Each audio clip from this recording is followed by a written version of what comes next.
जहाँ तक कन्हैया कुमार जी का सवाल है, मैं ऐसा समझता हूँ कि वो बिहार में कांग्रेस के सबसे प्रभावशाली नेताओं में है।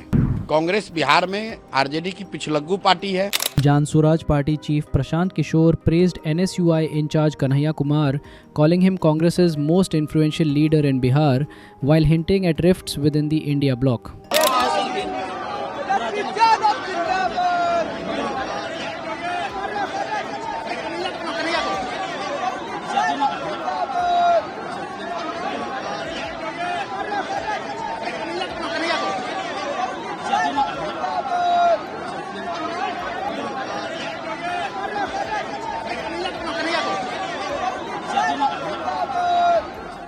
He claimed the RJD is scared of leaders like Kanhaiya, fearing they might challenge its leadership.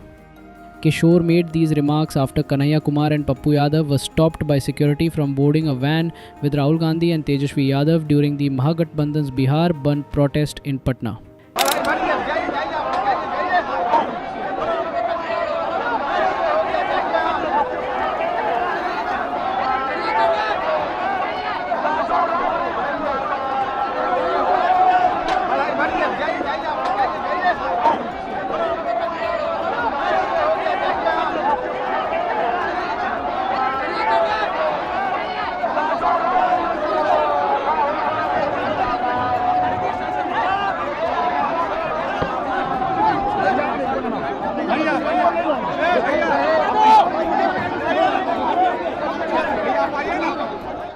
He said RJD doesn't want leaders like Kanhaiya to rise in Congress, which he added has no base in Bihar and follows RJD's lead.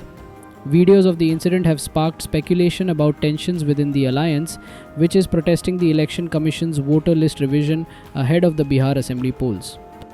जहाँ तक कन्हैया कुमार जी का सवाल है, मैं ऐसा समझता हूँ कि वो बिहार में कांग्रेस के सबसे प्रभावशाली नेताओं में है। वो चाहे कांग्रेस में हो, लेकिन मुझे कहने में कोई गुरेज नहीं है कि कांग्रेस में जितने नेता बिहार में हैं, उसमें अगर किसी में प्रतिभा है तो कन्हैया कुमार उन चंद नेताओं में है जिसमें प्रतिभा है, कुछ कर सकते हैं। और अगर कांग्रेस उनका इस्तेमाल बिहार में नहीं कर रही है तो ये दिखाता है कि जो बात हम लोग कहते हैं कि कांग्रेस बिहार में आरजेडी की पिछलग्गू पार्टी है और आरजेडी का जो नेतृत्व है वो कन्हैया कुमार जैसे लोगों से इतना घबराता है कि वो सोचता है कि कोई नया आदमी आ जाएगा तो हमारे नेतृत्व को चुनौती हो जाएगी या हमारे पिछलग्गू बनकर वो हमेशा नहीं रहेगा। इसलिए आरजेडी वाले नहीं चाहेंगे कभी कि कन्हैया कुमार जैसे लीडर कांग्रेस में या उस तरह के और भी जो काबिल लड़के हैं वो कांग्रेस में कभी सक्रिय हों। भाई, जब गाड़ी पर आप प्रोग्राम कर रहे हैं, जो वीडियो हम लोगों ने देखा है उसमें तो बीसीओ लीडर खड़े हैं, उसमें कन्हैया कुमार भी हो सकते थे। तो सीधा दिखाता है कि आरजेडी का नेतृत्व उन्होंने ये कहा होगा कि भाई कन्हैया कुमार इस पर नहीं रहने चाहिए। इसीलिए कांग्रेस वाले अपने नेता को, जो सीडब्ल्यूसी में आमंत्रित सदस्य हैं कन्हैया कुमार, यात्रा निकाल रहे थे बिहार। भाई सीडब्ल्यूसी में आमंत्रित सदस्य हैं, सीडब्ल्यूसी के मेंबर को आप नहीं चढ़ने दे रहे हैं। तो ये कांग्रेस की स्थिति को बताता है और इस बात को कहीं ना कहीं प्रमाणित करता है जो हम लोग कहते हैं कि कम से कम बिहार के नज़रिए से कांग्रेस का कोई वजूद नहीं है, कांग्रेस का कोई अस्तित्व नहीं है। ये बिहार में आरजेडी का पिछलग्गू पार्टी है। जो लालू जी या राजद का नेतृत्व तय करता है, कांग्रेस वाले बिहार में वही करते हैं।